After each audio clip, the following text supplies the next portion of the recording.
കഴിഞ്ഞ നാളുകളായിട്ട് ഈ ദൈവവചന പഠനത്തിൽ നമുക്ക് ഈ പ്ലാറ്റ്ഫോം ഉപയോഗിക്കുവാൻ കൃപയാൽ ദൈവം നമ്മെ സഹായിച്ചു. അത് നിങ്ങളുടെ ഏവരുടെയും പ്രാർത്ഥനയും സഹകരണവും ഒന്നുകൊണ്ട് മാത്രമാണ് ഇത്രത്തോളം ഇത് അനുഗ്രഹമായി തീരുവാൻ സഹായിച്ചത്.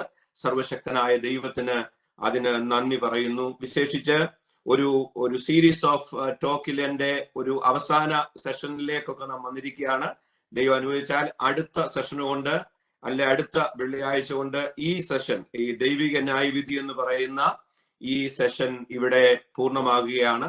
എന്നാൽ പിന്നെയും നമുക്ക് അനേക കാര്യങ്ങൾ തിരുവനന്തപുരത്ത് പഠിക്കുവാനുണ്ടല്ലോ, അനേക ദൈവദാസന്മാരിലൂടെയും കേൾക്കുവാനുണ്ടല്ലോ.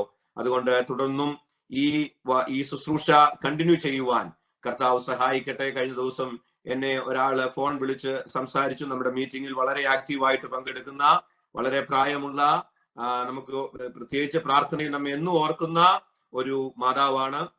എന്നെ വിളിച്ചു പറഞ്ഞു, മോനെ, പള്ളി തുറന്നാലും കൂട്ടായ്മകളൊക്കെ വീണ്ടും ആരംഭിച്ചാലും കഴിയുമെങ്കിൽ ഈ മീറ്റിംഗ് നിർത്താതെ നിങ്ങൾ കണ്ടിന്യൂ ചെയ്യണം. കാരണം ഇത് അനേക കാര്യങ്ങൾ തിരുവനന്തപുരത്ത് പഠിക്കുവാനായിട്ട് സാധിച്ച ഒരു പ്ലാറ്റ്ഫോമാണ്.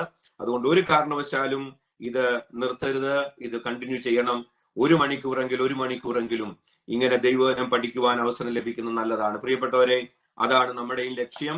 അതുകൊണ്ട് തുടർന്നും ഈ ശുശ്രൂഷ മുന്നോട്ട് പോകുവാൻ നിങ്ങളുടെ പ്രാർത്ഥനയും സഹകരണവും ഉണ്ടാകട്ടെ എന്ന് വളരെ ആത്മാർത്ഥമായിട്ട് പ്രാർത്ഥിക്കുന്നു. എല്ലാവരെയും വേഗം വരുന്ന ക്രിസ്തുവിന്റെ നാമത്തിൽ സ്വാഗതം ചെയ്യുന്നു. ആമേൻ. ദൈവത്തിന് സ്തോത്രം.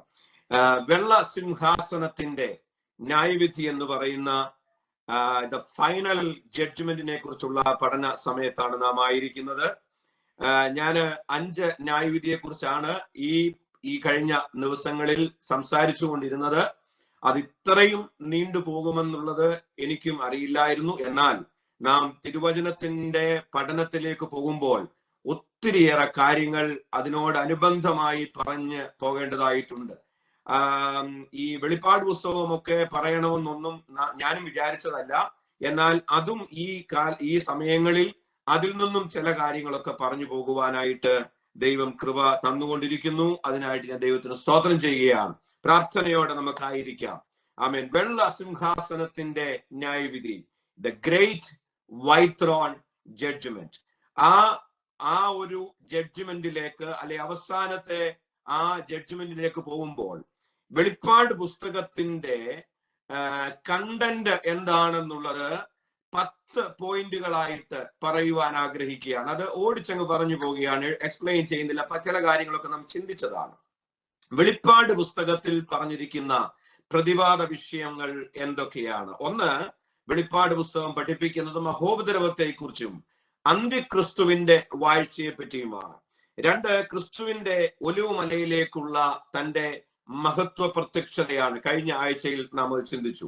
3, രാജ്യങ്ങളുടെ ന്യായവിധിയാണ്. അത് വെളിപ്പാട് പുസ്തകത്തിൽ കാണുന്നില്ലെങ്കിലും നമുക്കറിയാം, അത് കർത്താവായ യേശു ക്രിസ്തു ഒലിവുമല പ്രഭാഷണത്തിൽ കഴിഞ്ഞ ആഴ്ച ചിന്തിച്ച വേദഭാഗത്തിലൂടെ നാം കണ്ടു. മത്തായിയുടെ സുവിശേഷം 25-ാമത്തെ അധ്യായത്തിൽ നിന്നും. പിന്നീട് നാം വായിക്കുന്നത് മഹോപദ്രവകാലത്തെ വിശുദ്ധന്മാരുടെ പുനരുത്ഥാനമാണ്. അത് നമ്മൾ ദൈവം അനുവദിച്ചാൽ ഇന്നത്തെ ഈ ക്ലാസ്സിൽ അതും പഠിച്ചുകൊണ്ടായിരിക്കും പോകുന്നത്. അതും വളരെ ഇൻട്രസ്റ്റ് ആയിട്ടുള്ള ഒരു സബ്ജക്റ്റ് ആണ്. 5-ാമതായിട്ട് ഹർമഗദോൻ യുദ്ധമാണ്. വെളിപ്പാട് പുസ്തകം 19-ാം അധ്യായം 11 മുതൽ 21 വരെയുള്ള വേദഭാഗമാണ്. പിന്നീട് 1000 ആണ്ട് ആഴ്ചയെ പറ്റിയാണ് ഈ വെളിപ്പാട് പുസ്തകം പഠിപ്പിക്കുന്നത്. പിന്നീട് പിശാചിന്റെയും അവന്റെ അനുയായികളുടെയും ന്യായവിധിയെ പറ്റിയാണ് വെളിപ്പാട് പുസ്തകം പഠിപ്പിക്കുന്നത്. അത് നമുക്കറിയാം, ഈ വെളിപ്പാട് പുസ്തകം 20-ാം അധ്യായത്തിൽ നാം വായിക്കുന്നുണ്ട്. എന്നാൽ പത്രോസിന്റെ ലേഖനം 2 പത്രോസ് 2-ാം അധ്യായം 4-ാമത്തെ വാക്യത്തിൽ അത് പത്രോസ് അപ്പോസ്തലനും വളരെ വ്യക്തമായി അത് പറയുന്നുണ്ട്.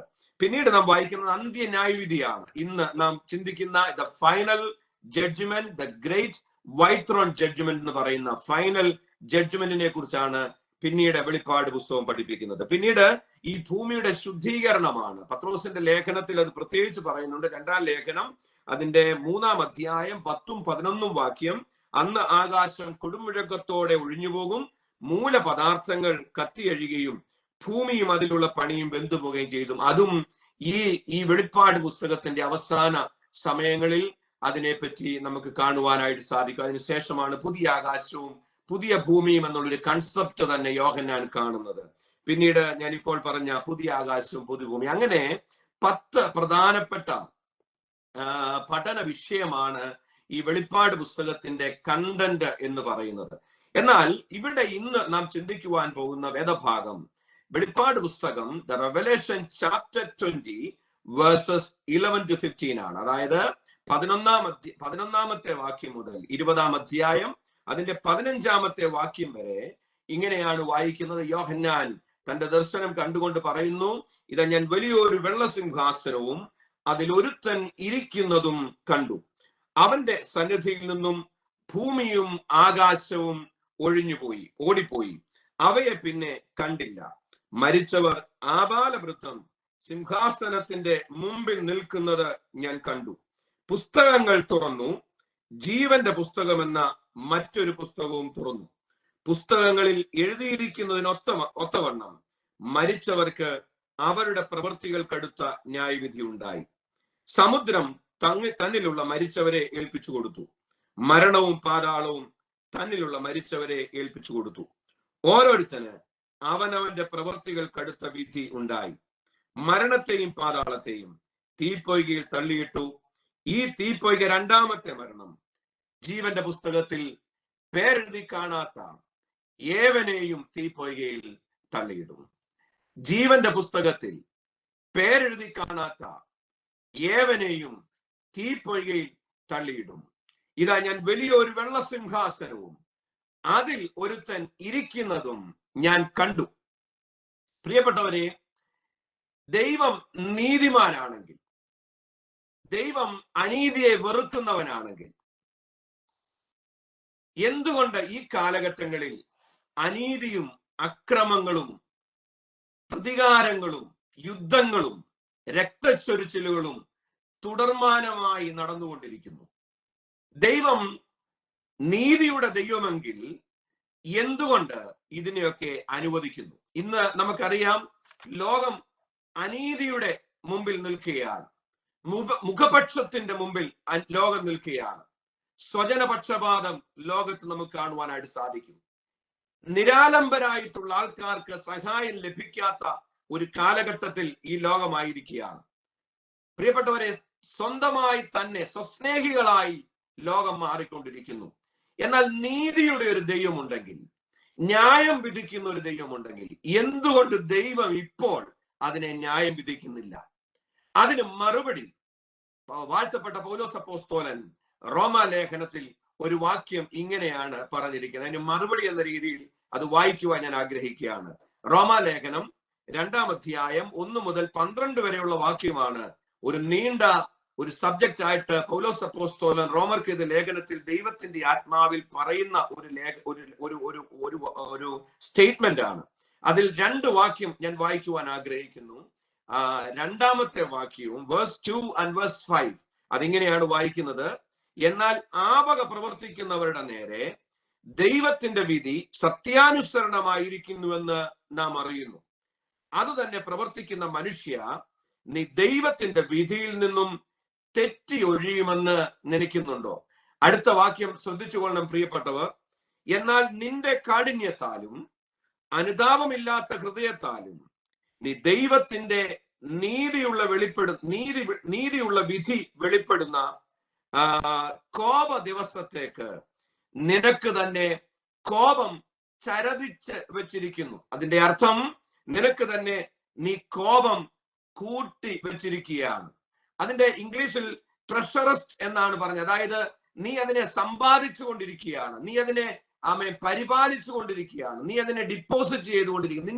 നീ അതിനെ പരിപാലിക്കുന്നു, നീ ചരതിച്ചു വെക്കുന്നു, നീ കൂട്ടിവെക്കുന്നു. എന്തിനേണ്ടിയാണെന്നറിയാമോ? ദൈവത്തിന്റെ നീതിയുള്ള വിധിക്കായി. നീ ഈ കാലഘട്ടങ്ങളിൽ ചെയ്യുന്ന സകല അധർമ്മങ്ങളും ഒരു ദിവസത്തിന്റെ മുമ്പിൽ കണക്ക് പറയുവാനായിട്ട് നീ കൂട്ടിവെക്കുന്നു എന്നുള്ളതാണ്. എന്നെ കേൾക്കുന്ന പ്രിയപ്പെട്ടവരെ, എന്തുകൊണ്ട് ദൈവം ഇക്കാലങ്ങളിൽ അല്ലെങ്കിൽ ഇതിനു മുമ്പുള്ള കാലങ്ങളിലും അനീതിയെയും അക്രമത്തെയും അല്ലെങ്കിൽ ഈ രക്തച്ചൊരിച്ചിലിനെയും പീഡനങ്ങളെയും മുഖപക്ഷത്തെയും എന്തുകൊണ്ട് ഉടനടി ശിക്ഷിക്കുന്നില്ലെന്ന് ചോദിച്ചാൽ അതിന് ഒരേ ഒരു മറുപടിയുള്ളൂ. ദൈവം ഒരു ദിവസം വെച്ചിട്ടുണ്ട്, ന്യായവിധിക്കായിട്ട് ഒരു ദിവസം വെച്ചിട്ടുണ്ട്. അതുകൊണ്ടാണ് പൗലോസ് പറഞ്ഞിരിക്കുന്ന വാക്യം വീണ്ടും ഞാൻ വായിക്കുവാൻ ആഗ്രഹിക്കുന്നു. എന്നാൽ നിന്റെ കാഠിന്യത്താലും അനുതാപമില്ലാത്ത ഹൃദയത്താലും നീ ദൈവത്തിന്റെ നീതിയുള്ള വിധി വെളിപ്പെടുന്ന കോപ ദിവസത്തേക്ക് നിനക്ക് തന്നെ കോപം ചരതിച്ച് കൂട്ടി വെക്കുന്നു എന്നുള്ളതാണ് അവിടെ വായിക്കുന്നത്. അപ്പോൾ ഇതിനെല്ലാം ഒരു ദിവസം ഉള്ളത് കൊണ്ട് ദൈവം ഇപ്പോൾ തിരികെ കണക്ക് പറയുന്നില്ല എന്ന് മാത്രമേ ഉള്ളൂ. നമുക്ക് ലോകത്തിന്റെ ഭാഷയിൽ അല്ലെങ്കിൽ നമ്മുടെ നാട്ടിലെ ഭാഷയിൽ പറഞ്ഞാൽ വരമ്പത്ത് കൂലി എന്ന് പറയുന്ന ഒരു പരിപാടിയുണ്ട്. ദൈവം ഇപ്പോൾ വരമ്പത്ത് കൂലി കൊടുക്കാറില്ല. കാരണം കൂലി കൊടുക്കുന്ന ഒരു ദിവസം ദൈവം ഒരുക്കി വെച്ചിട്ടുണ്ട്. അതുകൊണ്ട് അതിനുവേണ്ടി ദൈവം കാത്തിരിക്കുകയാണ്. അതുകൊണ്ടാണ് അപ്പോസ്തല പ്രവൃത്തി 17-ാം അധ്യായം അതിന്റെ 31-ാമത്തെ വാക്യത്തിൽ നാം ഇങ്ങനെ വായിക്കുന്നു, താൻ നിയമിച്ച പുരുഷൻ മുഖാന്തരം ലോകത്തെ നീതിയിൽ ന്യായം വിധിക്കുവാൻ അവൻ ഒരു ദിവസത്തെ നിശ്ചയിച്ചിരിക്കുന്നു. ദൈവത്തിന് സ്തോത്രം. അപ്പോൾ ഈ ന്യായവിധി എന്തുകൊണ്ട് താമസിക്കുന്നു എന്ന് ചോദിച്ചാൽ, ദൈവം ഇതൊന്നും കാണുന്നില്ലയോ എന്ന് ചോദിച്ചാൽ, പ്രിയപ്പെട്ടവരെ, ദൈവം ഇതിനു വേണ്ടി ഒരു സമയം വെച്ചിട്ടുണ്ട്. ആ സമയത്തിലേക്കുള്ള യാത്രയിലാണ് ലോകം. ആ സമയത്തിന്റെ പൂർണ്ണത വരുമ്പോൾ ദൈവം തന്റെ സിംഹാസനം ഒരുക്കി അതിനു മുമ്പിൽ സകലരെയും വരുത്തി ന്യായം വിധിക്കുവാൻ ഒരു ദിവസം ആക്കി വെച്ചിരിക്കുന്നു എന്നുള്ളതാണ് നാം അവിടെ വായിക്കുന്നത്. ദൈവത്തിന് സ്തോത്രം. അപ്പോൾ ആ ദിവസത്തെയാണ് യോഹന്നാൻ കാണുന്നത്. ഇവിടെ യോഹന്നാൻ പറയുന്നു, ഞാൻ വലിയൊരു വെള്ള സിംഹാസനവും അതിലൊരുവൻ ഇരിക്കുന്നത് കണ്ടു. യോഹന്നാൻ ഒരു പ്രവചനം പോലെ തന്റെ മുമ്പിൽ കാണുന്നത് പറയുകയാണ്. പ്രിയപ്പെട്ടവരെ, ബൈബിൾ ഈസ് പ്രൊഫസി, അല്ലെങ്കിൽ ബൈബിൾ എന്ന് പറയുന്നത് ഒരു പ്രവചനമാണ്, പ്രവചന പുസ്തകമാണ്.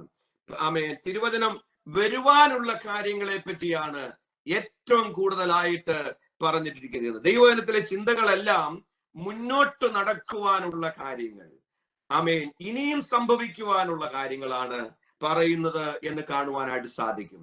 നമുക്കറിയാം, ചരിത്രകാരന്മാർ എപ്പോഴും പുറകിലോട്ടുള്ള കാര്യങ്ങളാണ് സാധാരണ ചിന്തിക്കാറുള്ളത്. അവരുടെ പിറകിൽ സംഭവിച്ച കാര്യങ്ങളെയാണ് ചരിത്രമെന്ന് പറയുന്നത്. ഇന്നലകളിൽ നടന്നത്, കഴിഞ്ഞ വർഷങ്ങളിൽ നടന്നത്, 100 വർഷത്തിന് മുമ്പ് നടന്നത്, അതാണ് ചരിത്രകാരന്മാർ അന്വേഷിക്കുന്നത്. പ്രിയപ്പെട്ടവരെ, ചിലപ്പോൾ സമകാലികമായിട്ടുള്ള കണ്ടംപററി ആയിട്ടുള്ള കാര്യങ്ങളും ചരിത്രകാരന്മാർ എഴുതിയിരിക്കും. എന്നാൽ ഒരു ചരിത്രകാരനും വരുവാനുള്ള കാര്യങ്ങളെ പറ്റി എഴുതാറില്ല. കാരണം ചരിത്രകാരൻ ഒരിക്കലും മുന്നോട്ട് നോക്കാറില്ല. എന്നാൽ തിരുവചനം എപ്പോഴും മുന്നോട്ടാണ് പറയുന്നത്, നാളുകളിൽ നടക്കുവാനുള്ളത്. നമുക്ക് ഇനിയും ദൈവം അനുവദിക്കുന്ന പക്ഷം ദാനിയേലിന്റെ പ്രൊഫസിയെ പറ്റി പഠിക്കുമ്പോൾ കാണുവാൻ സാധിക്കുന്നത്, ദാനിയേൽ വരുവാനുള്ളതിനെ പറ്റി പ്രവചിച്ച പ്രവാചകനായിരുന്നു. എസക്കിയേൽ വരുവാനുള്ളതിനെ പറ്റി പ്രവചിച്ച പ്രവാചകന്മാരായിരുന്നു. അതൊക്കെയും ദൈവം കൊടുത്ത ആലോചനയാണെന്ന് കാണുവാനായിട്ട് സാധിക്കും. അതുകൊണ്ട് ഈ പ്രവചനം പഠിക്കുക എന്ന് പറയുന്നത് ദൈവവചനം പഠിക്കുന്നതിന് തുല്യമാണ്. ദൈവവചനം പഠിക്കുക എന്ന് പറയുന്നത് പ്രവചനം പഠിക്കുകയാണ്. പ്രവചനം നാം ബൈബിളിൽ നിന്ന് മാറ്റിവെച്ചാൽ ബൈബിൾ ഒരു കേവലം ചരിത്ര പുസ്തകമായി തീരും. അതായത് മിസ്രൈമിൽ നടന്നതും മരുഭൂമിയിൽ കൂടി കടന്നു വന്നതും ക്രിസ്തുവിന്റെ ക്രൂശ് മരണവും ഒക്കെ ഒരു ചരിത്രമായി പോകും. എന്നാൽ പ്രവചനവും നമ്മുടെ ജീവിതവുമായിട്ട് ബന്ധപ്പെടുത്തി തിരുവചനത്തെ പഠിക്കുമ്പോഴാണ് ബൈബിളായി പഠിക്കുവാനായിട്ട് നമുക്ക് സാധിക്കുന്നത്. അതുകൊണ്ട് ഈ നാളുകളിൽ ഈ വിഷയങ്ങളൊക്കെ നമുക്ക് പഠിക്കുവാൻ ദൈവം നമുക്ക് അവസരം തരട്ടെ എന്ന് ഞാനും ആത്മാർത്ഥമായി പ്രാർത്ഥിക്കുക. യോഹന്നാൻ വരുവാനുള്ളതിനെയാണ് കണ്ടത്. യോഹന്നാൻ കണ്ടതൊന്നും ഇതുവരെയും പൂർണ്ണമായിട്ടും നടന്നിട്ടില്ല. എന്നാൽ വിദൂര ഭാവിയിൽ ഇതൊക്കെയും നടക്കുവാനുള്ളതാണെന്ന് തിരുവചനം കഴിഞ്ഞ കാലങ്ങളിൽ സംഭവിച്ചത് വെച്ച് നോക്കിയാൽ ഇനിയും അത് നടക്കുവാനുള്ളതാണെന്ന് നമുക്കറിയുവാനായിട്ട് സാധിക്കും.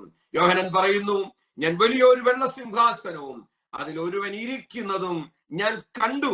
ആ കണ്ടു എന്ന് പറഞ്ഞ പദത്തെ നിർത്തിക്കൊണ്ട് ചില വാക്കുകൾ ഞാൻ പറയുവാൻ ആഗ്രഹിക്കുക. പ്രിയപ്പെട്ടവരെ, ഈ യോഹന്നാൻ തന്റെ സുവിശേഷത്തിലും തന്റെ ലേഖനത്തിലും താൻ എഴുതിയിരിക്കുന്നത് പ്രത്യേകമായ രീതിയിലാണ്. എന്താണെന്നറിയാമോ?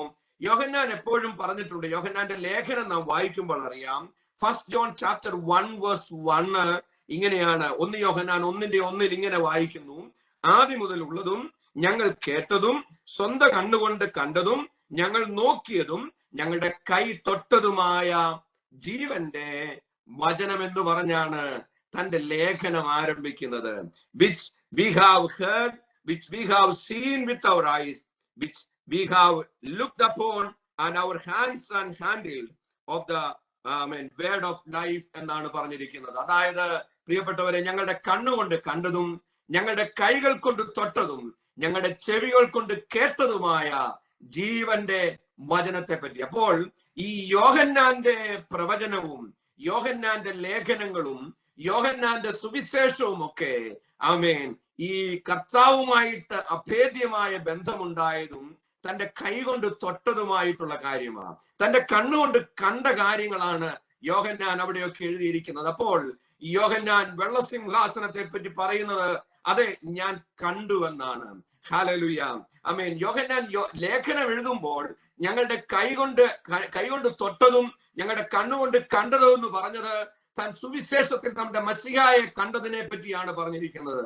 അവന്റെ അത്ഭുതങ്ങൾ കണ്ടുവെന്നാണ് പറഞ്ഞിരിക്കുന്നത്. അപ്പോൾ യോഹന്നാൻ പറയുന്നത് ഞാൻ വലിയൊരു വെള്ളസിംഹാസനവും അതിൽ ഒരുത്തൻ ഇരിക്കുന്നതും കണ്ടു എന്നുള്ളതാണ്. വളരെ ഇൻട്രസ്റ്റിംഗ് ആയിട്ടുള്ള ഒരു ഭാഗം ഞാൻ നിങ്ങളുടെ മുമ്പിൽ പറയുവാൻ ആഗ്രഹിക്കുക. അതിങ്ങനെയാണ്. യോഹന്നാൻ അവസാനം ഈ പ്രവചനം അവസാന പുസ്തകങ്ങളിലേക്ക് അധ്യായത്തിലേക്ക് വരുമ്പോൾ നമുക്ക് കാണുവാൻ സാധിക്കുന്ന ഒരു കാഴ്ചയുണ്ട്. അതിലൊരുവൻ ഇരിക്കുന്നത് കണ്ടു എന്നാ വായിക്കുന്നത്. അവന്റെ പേര് പറയുന്നത്, അതിനെപ്പറ്റി നമ്മൾ വിശദമായിട്ട് പിന്നീട് ചിന്തിക്കാം. എന്നാൽ അത് യോഹന്നാൻ അറിയാം അതാരാണെന്നുള്ളത്. കാരണം അതിലിരിക്കുന്നവനെ യോഹന്നാൻ ഈ ഭാഗം ഈ പ്രവചനം വെളിപ്പാട് പുസ്തകം ആരംഭിക്കുമ്പോൾ യോഹന്നാൻ കണ്ടിട്ടുണ്ട് എന്നുള്ളത് നമുക്ക് തിരുവചനം പഠിക്കുമ്പോൾ നമുക്കറിയാം. ആമേൻ. പത്മോസ് ദ്വീപിന്റെ ഏകാന്തതയിൽ വളരെ വേദനയോടെ കിടക്കുന്ന സമയത്ത് ഹല്ലേലൂയ ആമേൻ വലിയൊരു ദർശനം കാണുന്ന അവസ്ഥയിലേക്ക് പോകുന്ന യോഹന്നാനെ പറ്റി ആമേൻ വെളിപ്പാട് പുസ്തകം 1-ാം അധ്യായം 12-ാമത്തെ വാക്യത്തിൽ നാം വായിക്കുന്നത് ഇങ്ങനെയാണ്: എന്നോട് സംസാരിച്ച നാദം എന്തെന്ന് കാണുവാൻ ഞാൻ തിരിഞ്ഞപ്പോൾ നിലയങ്കി ധരിച്ചവനും മാറത്ത് പൊൻകച്ച കെട്ടിയവനും വെള്ളോടിന് സദൃശ്യമായ കാലുള്ളവനും വെളുത്ത പഞ്ഞിപോലെ മുടിയുള്ളവനും ആമേൻ പെരുവെള്ളത്തിന്റെ ഇരച്ചിൽ പോൽ ശബ്ദമുള്ളവനും ഇരുവായ്ത്തലുള്ള വാൾ പോലെ നാവുകൊണ്ട് സംസാരിക്കുന്നവനും ഹല്ലേലൂയ സൂര്യനെ പോലെ തേജസ്സുള്ളവനുമായ മശിഹായെ താൻ കാണുന്നു എന്നുള്ളതാണ് യോഹന്നാൻ ആദ്യം പറയുന്നത്. അപ്പോൾ യേശുവിന്റെ കാഴ്ചയോടുകൂടെയാണ്, യേശുവിനെ കണ്ടുകൊണ്ടാണ് ഈ പ്രവചനം തുടങ്ങുന്നത്. ഹല്ലേലൂയ. അതിങ്ങനെയാണ് വായിക്കുന്നത്: പത്മോസിന്റെ ദ്വീപിലേകനായി കിടക്കുമ്പോഴും യേശുവിനെ കണ്ടുകൊണ്ട് തന്റെ ദർശനം ആരംഭിച്ചിട്ട് തന്റെ ദർശനം അവസാനിപ്പിക്കുമ്പോൾ ആ യേശുവിനെ കണ്ടുകൊണ്ടാണ് തൻ ദർശനം അവസാനിപ്പിക്കുന്നത്. ഇതിനകത്തുനിന്ന് ഒരു ആത്മീയ അർത്ഥം പറഞ്ഞ് ഞാൻ പോകട്ടെ പ്രിയപ്പെട്ടവരെ. ജീവിതത്തിൽ കർത്താവിനെ കണ്ട് തുടങ്ങുന്ന ജീവിതയാത്രകളിൽ ആമേൻ ജീവിതം അവസാനിപ്പിക്കുമ്പോൾ യേശുവിന്റെ മുഖം കണ്ടുകൊണ്ട് വേണം ഈ ഭൂമിയിലെ ജീവിതം അവസാനിപ്പിക്കുവാൻ. ദൈവം നമുക്ക് കൃപ തരണമേ എന്ന് നമുക്ക് ദൈവത്തോട് പ്രാർത്ഥിക്കാം. ആമേൻ. നമ്മുടെയൊക്കെ ശവസംസ്കാര ശുശ്രൂഷയിൽ വളരെ പ്രധാനപ്പെട്ട ഒരു കാര്യമുണ്ട്. അവസാനം ബോഡി കുഴിയിലേക്ക് വെക്കുന്ന സമയത്ത് ആ ബോഡിയുടെ അല്ലെങ്കിൽ മരിച്ച വ്യക്തിയുടെ ഏറ്റവും അടുത്തതും ആമേൻ യോഗ്യനായിട്ടുള്ളതും അധികാരമുള്ളതും അവകാശമുള്ളതുമായ ഒന്നുകിൽ മകനായിരിക്കാം, അല്ലെങ്കിൽ ആ വീട്ടിലെ കാരണവരായിരിക്കാം, മൂത്ത മകനോ കാരണവരോ ആരുമായിക്കൊള്ളട്ടെ. അവസാനം ബോഡി കുഴിയിലേക്ക് വെക്കുന്നതിന് മുമ്പ് മുഖം മൂടുന്ന ഒരു ചടങ്ങുണ്ട്. മുഖം മൂടുന്ന ഒരു ചടങ്ങ്. എന്തിനാണ് ഈ മുഖം മൂടുന്നത് എന്നുള്ളത് നമ്മുടെ പിതാക്കന്മാർ പറഞ്ഞു കേട്ടത് ഒരു പക്ഷെങ്കിൽ ഈ പ്ലാറ്റ്ഫോമിൽ ഇരിക്കുന്നവർക്കറിയാം. അതിന്റെ പുറകിൽ ഒരു അർത്ഥമുണ്ട്. ശവം കുഴിയിലേക്ക് വെക്കുമ്പോൾ മുഖം മൂടുമ്പോൾ ആ ബോഡിക്ക് പറയുവാനുള്ള ഒരു കാര്യമുണ്ട്. അതായത് ഇപ്പോൾ ഞാൻ എൻ്റെ ഈ മുഖം മൂടുകയാണ്. ഇനിയും ആരൊക്കെ വന്നാലും ആരെയും കാണുവാൻ ഇനി എന്റെ മുഖം ആമേൻ എന്റെ ഈ കണ്ണുകൾക്ക് അല്ലെങ്കിൽ എന്റെ ഈ ശരീരത്തിന് ഭാഗ്യമുണ്ടാകണ്ട. കാമേൻ കർത്താവായ യേശു ക്രിസ്തുവിന്റെ വരവെങ്കിൽ നീതിസൂര്യൻ ഉദിക്കുന്ന ആ സമയത്ത് ഞാൻ ഉയർത്തെഴുന്നേൽക്കുമ്പോൾ എന്റെ പ്രാണപ്രിയനെ കാണും വരെ ഇനിയും ഞാൻ ആരെയും കാണുകയില്ല എന്ന് പറഞ്ഞുകൊണ്ട് ഇനിയും ആരും എന്നെ കാണണ്ട എന്ന് പറഞ്ഞ് ആ മുഖം മൂടുകയാണെന്നാണ് പിതാക്കന്മാർ അതിന് കൊടുത്തിരിക്കുന്ന ഭാഷ്യം. അതിന് ബൈബിളിൽ തെളിവുകളൊന്നുമില്ലെങ്കിലും ആമേൻ അതിന്റെ പാരമ്പര്യം അങ്ങനെയാണ് പറയുന്നത്. എന്നെ കേൾക്കുന്ന പ്രിയപ്പെട്ടവരെ, ആമേൻ ജീവിതത്തിൽ നമ്മുടെ ശുശ്രൂഷ ആരംഭിക്കുന്നതും ജീവിതം ആരംഭിക്കുന്നതും ക്രിസ്തുവിനെ കണ്ടുകൊണ്ട് വേണം തുടങ്ങുവാൻ. എന്നാൽ അവസാനിപ്പിക്കുന്നത് അവന്റെ മുഖം കണ്ടുകൊണ്ട് വേണം. ഹല്ലേലൂയ. യോഹന്നാൻ ആദ്യം കാണുന്നത് ക്രിസ്തുവിനെയാണ്. അവസാനം ഈ വെള്ള സിംഹാസനത്തിൽ ഇരിക്കുന്ന ക്രിസ്തുവിനെ കണ്ടുകൊണ്ടാണ് തന്റെ പ്രവചനം ഏകദേശം അവസാനിപ്പിക്കുവാൻ 20-ാം അധ്യായത്തിലേക്ക് വന്ന് അത് പറയുന്നത്. പ്രിയപ്പെട്ടവരെ, ഈ രാത്രിയിൽ ഈ സന്ധ്യയെങ്കിൽ പറഞ്ഞുകൊള്ളട്ടെ, ക്രിസ്തുവിനെ കണ്ടുകൊണ്ട് ഇറങ്ങിയിരിക്കുന്ന പ്രിയപ്പെട്ടവരെ, ആമേൻ, അവസാനം വരെയും അവനെ കണ്ടുകൊണ്ട് ഈ ഭൂമിയിലെ ജീവിതം അവസാനിപ്പിക്കുവാൻ എനിക്കും നിങ്ങൾക്കും ദൈവം കൃപ തരട്ടെ. ഹല്ലേലൂയ. അതിന്റെ ഒരർത്ഥമേ ഉള്ളൂ, ആമേൻ, ഈ പാപലോകത്തിൽ വീണുപോകാതിരിക്കുവാൻ, ആമേൻ, ഈ ദുഷിച്ച ലോകത്തിൽ ഇടറിപ്പോകാതിരിക്കുവാൻ അധികം കൃപയോടുകൂടെ ഇന്ന് കേട്ട പാട്ടിനെ പോലെ, പാട്ടിലെ വരികളെ പോലെ ആ ബലവാന്റെ കൈകളിൽ മുറുകെ പിടിച്ചുകൊണ്ട് ബലഹീനതയിൽ തുണ തരുന്ന ദൈവത്തിൽ ആശ്രയിച്ചുകൊണ്ട് മുന്നോട്ട് പോകുവാൻ സർവശക്തനായ ദൈവം എന്നെ നിങ്ങളെ സഹായിക്കട്ടെ എന്ന് ഞാൻ നിങ്ങൾ ആത്മാർത്ഥമായി ആമേൻ പ്രാർത്ഥിക്കണം. ദൈവത്തിന് സ്തോത്രം. നമുക്കറിയാം, ഈ ദർശനം നടക്കുന്ന ദർശനത്തിന്റെ സമയത്ത് അതിലിരിക്കുന്ന ആരാണെന്ന് യോഹന്നാൻ അറിയാം. കാരണം കർത്താവ് തന്നെ പറഞ്ഞിട്ടുണ്ട്, ന്യായം വിധിക്കുവാനായിട്ട് അധികാരമുള്ളവൻ ആരാണെന്ന്. യോഹന്നാന്റെ സുവിശേഷം 5-ാം അധ്യായം 21-ാമത്തെ വാക്യത്തിൽ നാം ഇങ്ങനെ വായിക്കുന്നുണ്ട്. യോഹന്നാൻ കർത്താവായ യേശു ക്രിസ്തുവിന്റെ തിരുവായ്മൊഴികളെ എഴുതി വെച്ചിരിക്കുന്ന ഇങ്ങനെയാണ്. കർത്താവ് ഇങ്ങനെ പറഞ്ഞു, പിതാവിനെ ബഹുമാനിക്കുന്നത് പോലെ പുത്രനെയും എല്ലാവരും ബഹുമാനിക്കുവാൻ തക്കവണ്ണം ന്യായവിധി മുഴുവനും പുത്രനെ അവൻ ഏൽപ്പിച്ചിരിക്കുക. അതിന്റെ അർത്ഥം ന്യായം വിധിക്കുവാൻ യോഗ്യനായവൻ ആമേൻ പുത്രനായ ക്രിസ്തു തന്നെയാണ്. വെളിപ്പാട് പുസ്തകം പഠിക്കുമ്പോൾ നമുക്കറിയാം, ആമേൻ, യോഗ്യനായ ക്രിസ്തുവിനെ, ഒരുവനേ ഉള്ളൂ യോഗ്യൻ എന്നുള്ളത്. യോഗ്യൻ എന്നുള്ള പദത്തിന് അവകാശിയായവൻ ഒരുവനേ ഉള്ളൂ. അത് നമ്മുടെ വാഴ്ത്തപ്പെട്ട കർത്താവാണെന്ന് യോഹന്നാന്റെ സുവിശേഷം വെളിപ്പാട് പുസ്തകം പഠിക്കുമ്പോൾ നമുക്കറിയാം. വെളിപ്പാട് പുസ്തകം 5-ാം അധ്യായം 9-ാമത്തെ വാക്യത്തിൽ ആമേൻ, മുദ്ര പൊട്ടിക്കുവാൻ യോഗ്യനായവനെ തപ്പി ആമേൻ അങ്ങോട്ടും ഇങ്ങോട്ടുമുള്ള സംഭാഷണം ഉണ്ടാകുമ്പോൾ ഹല്ലേലൂയ നാം വായിക്കുന്നു, മൂപ്പന്മാരിൽ ഒരുത്തൻ ഇങ്ങനെയാണ് യോഹന്നാനോട് പറയുന്നത്, നീ കരയണ്ട. ആമേൻ. നമ്മൾ വായിക്കുന്നു, 24 മൂപ്പന്മാരും കുഞ്ഞാടിന്റെ മുമ്പിൽ വീണു പുസ്തകം വാങ്ങുവാനും അതിന്റെ മുദ്ര പൊട്ടിക്കുവാനും നീ യോഗ്യനാണെന്നാ പറയുന്നത്. എന്നെ കേൾക്കുന്ന പ്രിയപ്പെട്ടവരെ, ഈ വെളിപ്പാട് പുസ്തകം പഠിക്കുമ്പോൾ ക്രിസ്തു സകലത്തിനും യോഗ്യനാണെന്നാ വായിക്കുന്നത്. ആരാധന സ്വീകരിക്കുവാൻ അവൻ യോഗ്യനാണ്, മുദ്രകളെ പൊട്ടിക്കുവാൻ അവൻ യോഗ്യനാണ്. അവസാനം നാം വായിക്കുന്നു, ന്യായം വിധിക്കുവാൻ, ന്യായവിധി നടത്തുവാൻ അവൻ യോഗ്യൻ തന്നെയാണ്. ഞാൻ വലിയൊരു വെള്ള സിംഹാസനവും അതിലൊരുവൻ ഇരിക്കുന്നതും കണ്ടു എന്ന് പറഞ്ഞ് യോഹന്നാൻ ആരംഭിക്കുകയാണ്. പ്രിയപ്പെട്ടവരെ, അതിലിരിക്കുന്ന ആളിനെ യോഹന്നാൻ നല്ലവണ്ണം അറിയാം.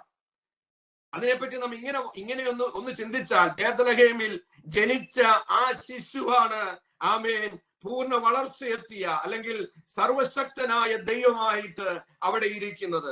12-ാമത്തെ വയസ്സിൽ ദൈവാലയത്തിലേക്ക് പോയി അവിടെയുള്ള ഉപദേഷ്ടാക്കന്മാരോടും ശാസ്ത്രിമാരോടും ദൈവവചനപ്രകാരം തർക്കിക്കുകയും സംസാരിക്കുകയും ചെയ്ത ചെറുപ്പക്കാരനാണ് ആമേൻ ആ സിംഹാസനത്തിൽ ഇരിക്കുന്നത്. ആമേൻ തന്റെ ഐഹിക ജീവിതകാലത്ത് അനേക രോഗികളെ തൊട്ട് സൗഖ്യമാക്കിയ സൗഖ്യദായകനാണ് ആ സിംഹാസനത്തിൽ ഇരിക്കുന്നത്. ബലഹീനനായ മനുഷ്യന്റെ പാപം ഏറ്റെടുത്തുകൊണ്ട് കാൽവരി ക്രൂസിലേക്ക് കടന്നുപോയി മനുഷ്യന്റെ പാപത്തിന് പരിഹാരമായി ആകാശത്തിനും ഭൂമിക്കും മധ്യേ ഇരു കള്ളന്മാരുടെ മധ്യേ തൂങ്ങപ്പെട്ടവനായ the man of Calvary, ആമേൻ, കാൽവരിയിലെ മനുഷ്യപുത്രനാണ് അവിടെ ഇരിക്കുന്നെന്നുള്ള യോഹന്നാൻ അറിയാം. ദൈവത്തിന് സ്തോത്രം ഉണ്ടാകട്ടെ. കരുണയുടെ സിംഹാസനത്തിൽ ഇരുന്ന് നമുക്ക് വേണ്ടി കരുണയ്ക്ക് വേണ്ടി അടുത്തു ചെന്ന പാപികളായ മനുഷ്യന് വേണ്ടി കരുണ കൊടുത്ത, കരുണ കാട്ടിയ ആമേൻ കരുണയുടെ സിംഹാസനത്തിൽ ഇരുന്ന ക്രിസ്തുവാണ് ആ ന്യായാസനത്തിൽ ഇരിക്കുന്നു എന്നുള്ളത് യോഹന്നാന് അറിയുവാനായിട്ട് കഴിഞ്ഞു. ആമേൻ. അതുപോലെ പുതിയ നിയമത്തിലെ മധ്യസ്ഥനും പുതിയ നിയമത്തിന്റെ കാര്യസ്ഥനുമായ ക്രിസ്തുവാണ് ആ സിംഹാസനത്തിൽ ഇരിക്കുന്നു എന്നുള്ളത് യോഹന്നാൻ കാണുകയാണ്. ആരും നിന്നെ ശിക്ഷ വിധിച്ചില്ലല്ലോ, ഞാനും നിന്നെ ശിക്ഷ വിധിക്കുന്നില്ല എന്ന് പാപിനിയായ സ്ത്രീയോട് പറഞ്ഞ ആമേൻ മശിഹായാണ് ആ സിംഹാസനത്തിൽ ഇരിക്കുന്നത്. യോഹന്നാൻ പറയുന്നു, ഞാൻ ആമേൻ ഒരു വെള്ളസിംഹാസനവും ഞാനൊരു വെള്ളസിംഹാസനവും അതിൽ ഒരുവൻ ഇരിക്കുന്നതും കണ്ടു. ആമേൻ. യോഹന്നാൻ കണ്ട ക്രിസ്തു, യോഹന്നാൻ കണ്ട ന്യായാധിപൻ എന്ന് പറയുന്നത്, ഹല്ലേലൂയ, താൻ മാറോട് ചാരിക്കിടന്ന ക്രിസ്തുവിനെയാണ് കാണുന്നത്. എന്നാൽ അവന്റെ രൂപം തന്നെ മാറുന്നതായിട്ടാ തിരുവചനം പഠിക്കുമ്പോൾ, ആമേൻ, 1-ാം അധ്യായം, വെളിപ്പാട് പുസ്തകം 1-ാം അധ്യായം 12-ാമത്തെ വാക്യം പഠിക്കുമ്പോൾ വായിക്കുന്നത്, ആ കാലഘട്ടത്തിൽ യോഹന്നാൻ കൂടെ നടന്ന ക്രിസ്തുവിനെ അല്ല കാണുന്നത്. അവന്റെ രൂപം മാറി, അവന്റെ ഭാഷ അല്ലെങ്കിൽ അവന്റെ ശബ്ദത്തിന് മാറ്റം വന്നു, അവന്റെ അവന്റെ രീതികൾക്ക് മാറ്റം വന്നു. അങ്ങനെ ഭയങ്കരനായ തേജസ്സിന്റെ ഒരു ദൈവത്തെയാണ് യോഹന്നാൻ പത്മോസിൽ കാണുന്നത്. അതേ കർത്താവാണ് ന്യായാസനത്തിൽ ഇരിക്കുന്നത് എന്ന് കാണുവാനായിട്ട് സാധിക്കും. പ്രിയപ്പെട്ടവരെ, ഇന്ന് ഈ രാത്രിയിൽ ആമേൻ സമയമില്ലാത്തതുകൊണ്ട് ഞാൻ മുന്നോട്ട് വേഗത്തിൽ പോവുകയാണ്.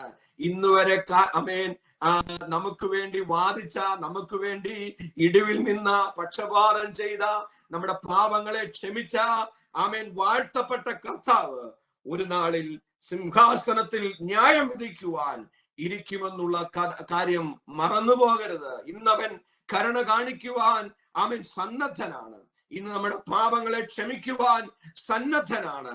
ഇന്ന് 70 വട്ടം ക്ഷമിക്കുവാൻ സന്നദ്ധനാണ്. എന്നാൽ അവൻ ന്യായാസനത്തിൽ ഇരുന്നാൽ, വെള്ളസിംഹാസനത്തിൽ ഇരുന്നാൽ പിന്നീട് കരുണ കാണിക്കുവാൻ സാധ്യമാകില്ല എന്നുള്ളത്. കാരണം ആ യുഗം അവസാനിപ്പിക്കുവാൻ കഴിയുന്ന ഒരു ദൈവമാണ്.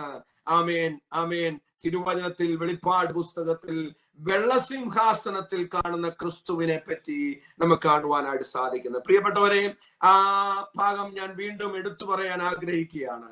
അതായത് ഈ വെള്ളസിംഹാസനത്തിൽ ഇരിക്കുന്ന ക്രിസ്തുവിനെ പറ്റി, കണ്ട ക്രിസ്തുവിനെ പറ്റി വായിക്കുന്നത്, അതിലൊരുവൻ ഇരിക്കുന്നു എന്ന് പറഞ്ഞാൽ അതിന്റെ അർത്ഥം ആ സിംഹാസനം എംറ്റി അല്ല, അല്ലെങ്കിൽ ശൂന്യമല്ല. അത് അവകാശപ്പെട്ടവൻ ഒരുവൻ അതിലുണ്ട്. അത് ആമേൻ ആരും പിടിച്ചെടുത്തതല്ല. അല്ലാതെ തന്നെ അവന് ഇരിക്കുവാൻ അവൻ യോഗ്യനായവൻ. ഹല്ലേലൂയ. അതിന്മേൽ ആസനസ്ഥനായിട്ട് അവൻ ഇരിക്കുന്നതാണ് വായിക്കുന്നത്. പ്രിയപ്പെട്ടവരെ, ഇനിയുമാണ് ആ പ്രധാനപ്പെട്ട കാര്യങ്ങളിലേക്ക് യോഹന്നാൻ കടന്നു ചെല്ലുന്നത്. യോഹന്നാൻ പറയുന്നത്, അവിടെ ഒരുവൻ ഇരിക്കുന്നത് ഞാൻ കണ്ടു. ഞാൻ വലിയൊരു വെള്ളസിംഹാസനവും അതിലൊരുവൻ ഇരിക്കുന്നതും കണ്ടു. 5 ന്യായവിധികളെ കുറിച്ച് നാം പഠിച്ചപ്പോൾ, 1-ാമത്തെ ന്യായവിധി എന്ന് പറയുന്നത് കാൽവറിയിലെ ന്യായവിധിയാണ്. 1-ാമത്തെ ന്യായവിധി കാൽവറിയിൽ പുത്രനായ ക്രിസ്തു ആമേൻ പാപികളായ മനുഷ്യരാശിക്ക് വേണ്ടി തന്നെത്താൻ ഏറ്റെടുത്ത ഒരു ന്യായവിധിയാണ്. അതിനെപ്പറ്റിയാണ് നാം 1-ാമത് പഠിച്ചത്. 1-ാമത്തെ ന്യായവിധിയും ഈ 5-ാമത്തെ ന്യായവിധിയും തമ്മിൽ ചില സാമ്യങ്ങളുണ്ട്. അത് ഈ കേൾവിയിൽ ഇന്ന് ഈ രാത്രിയിൽ എന്നെ കേൾക്കുന്നവർ കേൾക്കാതെ പോകരുത്, മനസ്സിലാക്കാതെ പോകരുത്. ആമേൻ. The first resurrection and the last resurrection, അത് രണ്ടും തമ്മിൽ ചില ബന്ധങ്ങളുണ്ട്. എന്താണെന്ന് ഞാൻ പറയുവാൻ ആഗ്രഹിക്കുക.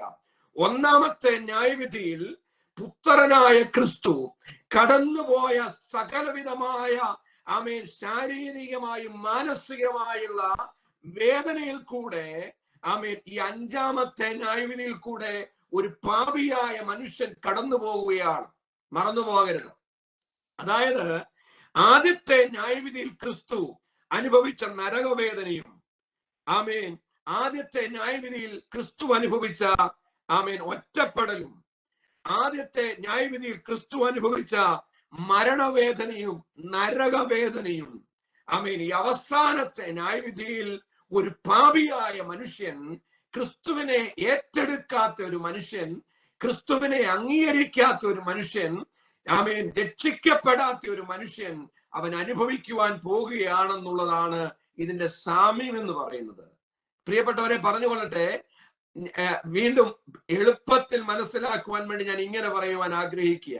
അതായത് ഈ 5-ാമത്തെ ന്യായവിധിയിൽ ഒരു പാപിയായ മനുഷ്യൻ, ഒരു അധർമ്മിയായ മനുഷ്യൻ, ആമേൻ, ഈ ന്യായവിധിയിൽ എത്തപ്പെടാതിരിക്കുവാൻ വേണ്ടിയാണ് 1-ാമത്തെ ന്യായവിധി ക്രിസ്തു ഏറ്റെടുത്തത്.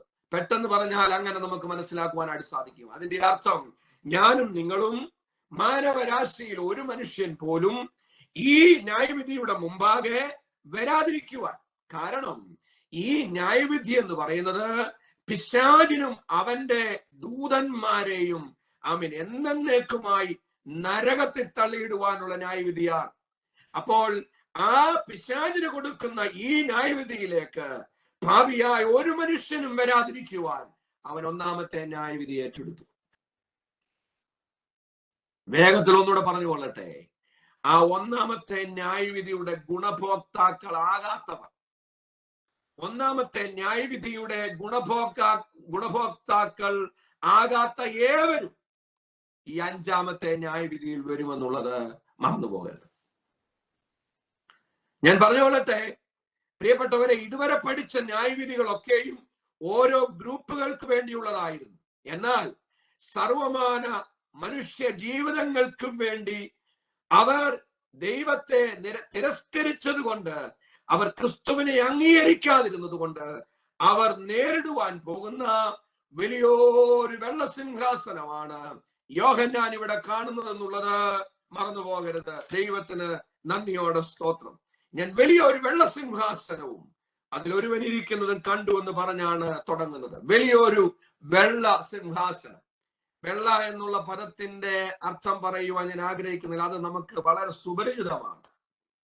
വിശുദ്ധിയും വേർപാടും ആമേൻ അതിന്റെ മഹത്വം ഒക്കെ ഉണ്ട് വെള്ളയ്ക്ക്.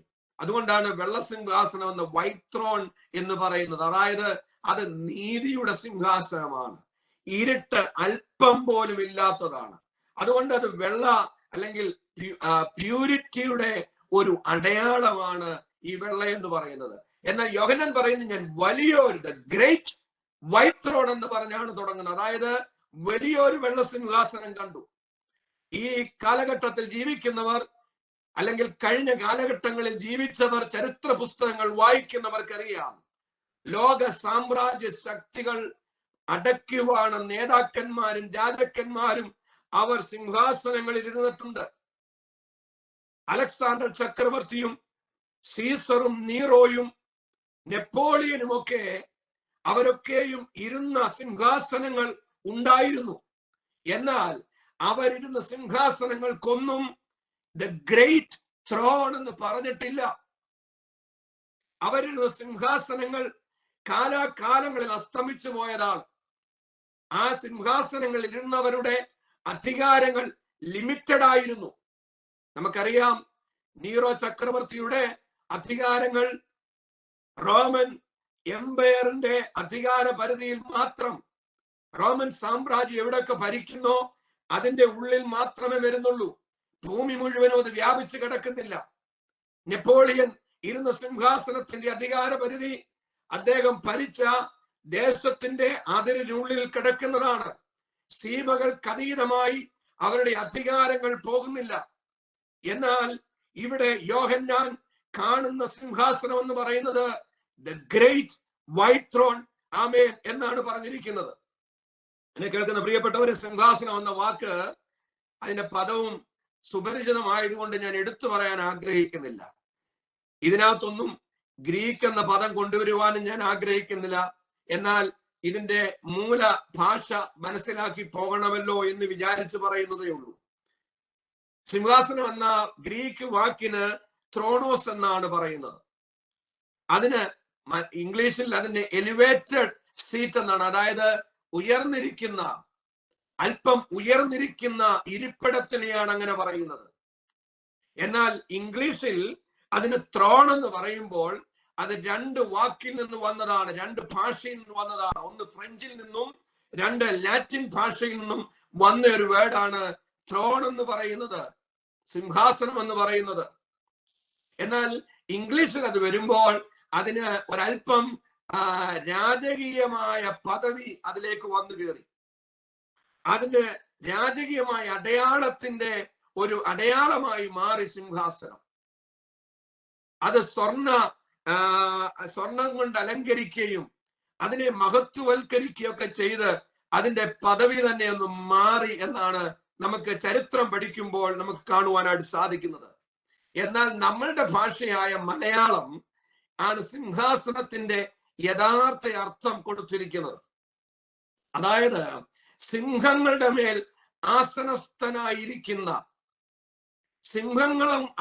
സിംഹങ്ങളാകുന്ന ഇരിപ്പിടത്തിന്മേൽ, സിംഹങ്ങളെ കൊണ്ട് പണിതിരിക്കുന്ന ഇരിപ്പിടത്തിന്മേൽ ഇരിക്കുന്നവൻ എന്നാണ് മലയാളത്തിൽ അതിന് വരുന്ന അർത്ഥം. യഥാർത്ഥത്തിൽ ആ അർത്ഥം അത് തന്നെയാണ് ശരി. എന്നാൽ ഈ സിംഹാസനത്തിന്റെ യഥാർത്ഥമായ ഒരു പിക്ചർ കൊടുത്തിരിക്കുന്നത് ശലോമോൻ രാജാവായിരുന്നു. ശലോമോൻ രാജാവാണ് സിംഹാസനത്തിന്റെ അർത്ഥം അതിന്റെ ആഴത്തിൽ ജനങ്ങൾക്ക് പറഞ്ഞ് മനസ്സിലാക്കി കൊടുത്ത് പണിതവൻ. തിരുവചനം നമുക്ക് പഠിക്കുമ്പോൾ അറിയാം.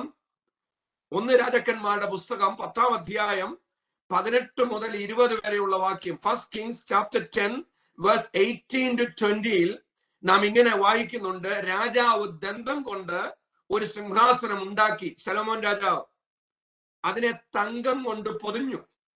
സിംഹാസനത്തിന് 6 പടികൾ ഉണ്ടായിരുന്നു. അതിന്റെ അർത്ഥം 6 പടികൾ കയറി വേണം ഈ ചെയറിലൊന്നിരിക്കുവാൻ.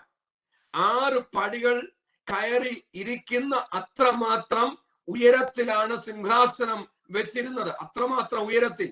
നാം മുമ്പേ പറഞ്ഞതുപോലെ എലിവേറ്റഡ് സീറ്റ് എന്നുള്ളതിന്റെ യഥാർത്ഥ അർത്ഥം ഇവിടെ വരുന്നുണ്ട്. എന്നിട്ട് നാം വായിക്കുന്നു, സിംഹാസനത്തിന്റെ തല പുറകോട്ട് വളഞ്ഞിരുന്നു.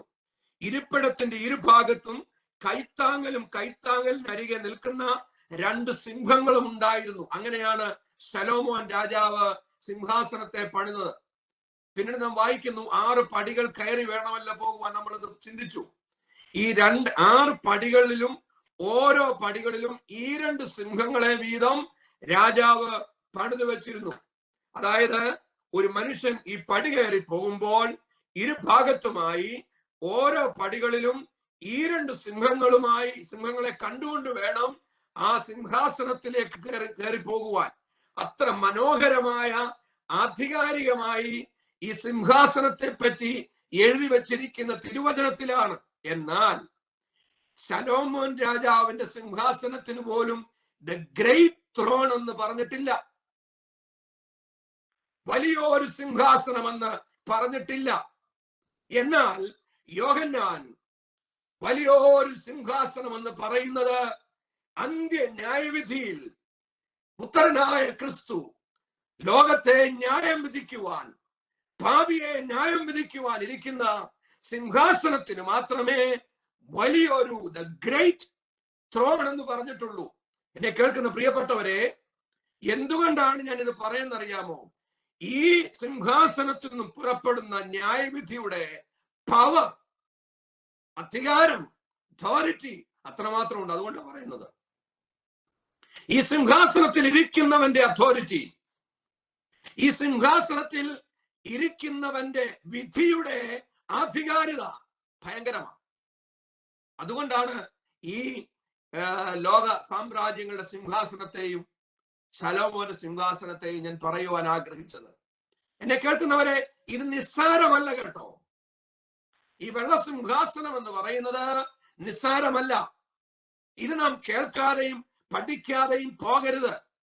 ഇതിന്റെ പഠനവേളയിൽ ഒരു കാര്യം പറഞ്ഞു കൊള്ളട്ടെ, നമുക്ക് തന്നെ നമ്മളുടെ സമസൃഷ്ടങ്ങളോടുള്ള ഒരു ഒരു ഒരു ഒരു സ്നേഹമുണ്ടാകണം. കാരണം നമ്മുടെ പ്രിയപ്പെട്ടവരാരും ഈ സിംഹാസനത്തിന് മുമ്പിൽ പോകുവാൻ ഇടവരരുത്. യോഹന്നാൻ കാണുന്ന സിംഹാസനം 2 രീതിയിൽ അതിനെ പറയാം. ദാറ്റ് വാസ് എ ഗ്രേറ്റ്, അത് ഒരു വലിയ സിംഹാസനമാണ്. പിന്നെയും പറയുന്നത് വെള്ള സിംഹാസനമാണ്. ഞാൻ മുമ്പേ അത് ഓർമ്മിപ്പിച്ചത് കൊണ്ട് ഞാനത് പറയുവാൻ ആഗ്രഹിക്കുന്നില്ല. ദൈവത്തിന് സ്തോത്രം. നാം പിന്നെ അവിടെ വായിക്കുന്നത് ഇങ്ങനെയാണ്, വലിയൊരു വെള്ള സിംഹാസനവും അതിലൊരുവൻ ഇരിക്കുന്നതും കണ്ടു. നാം പിന്നെ എങ്ങനെ വായിക്കുന്നത്, അവന്റെ സന്നിധിയിൽ നിന്നും ഭൂമിയും ആകാശവും ഓടിപ്പോയി. ഭൂമിയും ആകാശവും ഓടിപ്പോയി. ഈ ഭൂമിയും ആകാശവിധാനങ്ങളും മനുഷ്യന്റെ പാപങ്ങളാൽ മലിനപ്പെട്ടു നിൽക്കുക. ഞാൻ പറഞ്ഞു കൊള്ളട്ടെ, ന്യായാധിപന്റെ മുമ്പിൽ നിൽക്കുന്ന ക്രിസ്തുവിന്റെ, അല്ലെങ്കിൽ ന്യായാസനത്തിൽ ഇരിക്കുന്ന ക്രിസ്തുവിന്റെ മുമ്പിൽ പാപികളായ മനുഷ്യൻ, അല്ലെങ്കിൽ പാപം അവൻ മലിനപ്പെട്ടു നിൽക്കുന്ന ഒരുത്തരും നിൽക്കുവാൻ കഴിയില്ല. ക്രിസ്തു ഈ ഭൂമിയിൽ കൂടെ നടന്നിട്ടുള്ളതാ. ക്രിസ്തു നടന്നപ്പോൾ ആകാശം ഓടിപ്പോയില്ല. ക്രിസ്തു ഈ ഭൂമിയിൽ കൂടെ സഞ്ചരിച്ചപ്പോൾ ആകാശവും ഭൂമിയും ഓടിപ്പോയില്ല. കാരണം അവൻ കൃപയുടെ ദൈവമായിരുന്നു, അവൻ കരുണയുടെ ദൈവമായിരുന്നു. എന്നാൽ ഈ സിംഹാസനത്തിൽ ഇരിക്കുന്ന ക്രിസ്തുവിന്റെ മുമ്പാകെ വരുമ്പോൾ, ഹല്ലേലൂയ, പാപം പേറിക്കൊണ്ടിരിക്കുന്ന ഒരുത്തനും അവന്റെ മുമ്പിൽ നിൽക്കുവാൻ കഴിയാതെ വണ്ണം അത്ര ഭയാനകമാണ്. പൊന്നുനാമത്തിന് നന്ദിയോടെ സ്തോത്രം. ആകാശവും ഭൂമിയും അവന്റെ മുമ്പിൽ ഓടിപ്പോയി. നാം വായിക്കുന്നത് ഇങ്ങനെയാണ്. യെരമ്യാ പ്രവാചകൻ അതിനെപ്പറ്റി ശക്തമായി പറഞ്ഞിട്ടുണ്ട്. അവന്റെ മുമ്പിൽ ആകാശങ്ങൾ വിറയ്ക്കുമെന്നും കുന്നുകളും മലകളും അവന്റെ മുമ്പിൽ തകരുമെന്നും അവൻ തിരുവചനത്തിൽ പറയുന്നതാണ്. ദൈവത്തിന്റെ മുമ്പാകെ ഇതൊക്കെയും പ്രകൃതി തന്നെ ആമേൻ വിറയ്ക്കുന്നുവെന്നാണ് വായിക്കുന്നത്. യെരമ്യാ പ്രവാചകന്റെ പുസ്തകം 4-ാം അധ്യായം 23-ഉം 24-ഉം വാക്യം ഇങ്ങനെ വായിക്കുന്നു. ഞാൻ ഭൂമിയെ നോക്കി, അത് പാഴും ശൂന്യമായി കണ്ടു. ഞാൻ ആകാശത്തെ നോക്കി, അതിന് പ്രകാശം ഇല്ലാതായിരിക്കുന്നു. ഞാൻ പർവ്വതങ്ങളെ നോക്കി, അവ വിറയ്ക്കുന്നത് ഞാൻ കണ്ടു. വിറയ്ക്കുന്നത് കണ്ടു. ദൈവസന്നിധിയിൽ പർവ്വതങ്ങൾ വിറയ്ക്കുന്നതിനെ പറ്റി വായിക്കുന്നു. വെളിപ്പാട് പുസ്തകം 6-ാം അധ്യായം 14-ാമത്തെ വാക്യം, പുസ്തക ചുരുൾ ചുരുട്ടും പോലെ ആകാശം മാറിപ്പോയി, എല്ലാ മലയും ദ്വീപും സ്വസ്ഥാനങ്ങളിൽ നിന്നും ഇളകിപ്പോയി. വെളിപ്പാട് പുസ്തകം 16-ാം അധ്യായം 20-ാമത്തെ വാക്യത്തെ നാം ഇങ്ങനെ വായിക്കുന്നു. സകല ദ്വീപും ഓടിപ്പോയി, മലകൾ കാണുവാനില്ലാതായി പോയി. പ്രിയപ്പെട്ടവരെ, ഭയങ്കരനായ ദൈവത്തിന്റെ മുമ്പിൽ, അഗ്നി ജ്വലിക്കുന്നത് പോലെ പ്രകാശിക്കുന്ന ദൈവത്തിന്റെ മുമ്പിൽ, ന്യായം വിധിക്കുവാൻ അധികാരമുള്ള ദൈവത്തിന്റെ മുമ്പിൽ ഭൂമിയും ആകാശവും ഓടിപ്പോയി. കാരണം അതിന് അവന്റെ മുമ്പിൽ നിൽക്കുവാൻ കഴിഞ്ഞില്ല. ഏദനിൽ ആദം പാപം ചെയ്തപ്പോൾ, ദൈവത്തിന്റെ കൽപ്പരുമാറ്റം കേട്ടപ്പോൾ എന്താ സംഭവിച്ചെന്നറിയാമോ? ദൈവത്തിന് മുമ്പിൽ നിൽക്കുവാൻ കഴിയാതെ, ദൈവത്തിന് മുമ്പിൽ വെളിപ്പെടുവാൻ കഴിയാതെ ഒളിച്ചിരുന്നു എന്നാണ് വായിക്കുന്നത്. കാരണം പാപം ചെയ്യുന്നതിന് മുമ്പിൽ പാപിക്ക് ദൈവത്തിന്റെ മുമ്പിൽ നിൽക്കുവാൻ കഴിയത്തില്ല. പുത്രനായ ക്രിസ്തു ഇപ്പോൾ നമുക്ക് വേണ്ടി ഉള്ളത് കൊണ്ടാണ് നമുക്ക് നമ്മെ ധൈര്യത്തോടെ ഇന്ന് കർത്താവിന്റെ ദൈവത്തിന്റെ സന്നിധിയിൽ ചെല്ലുവാനായിട്ട് കഴിയുന്നത്.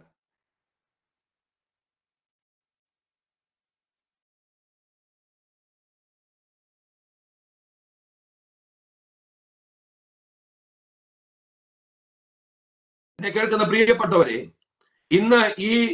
ഇന്ന് ഈ രാത്രിയിൽ ഓർമ്മിപ്പിച്ചു കൊള്ളട്ടെ, ഭൂമിയും ആകാശവും അവന്റെ മുമ്പിൽ നിന്ന് ഓടിപ്പോകുന്നതായിട്ട് കാണുന്നു. പിന്നീട് നാം വായിക്കുന്നത് 12-ഉം 13-ഉം വാക്യമാണ്. 12-ഉം 13-ഉം വാക്യം നാം ഇങ്ങനെ വായിക്കുന്നു. മരിച്ചവർ, അപ്പോൾ യോഹന്നാൻ കാണുന്നത് എന്തൊക്കെയാണ്? ഞാൻ വലിയൊരു വെള്ളസിംഹാസനവും അതിലൊരുവൻ ഇരിക്കുന്നതും കണ്ടു.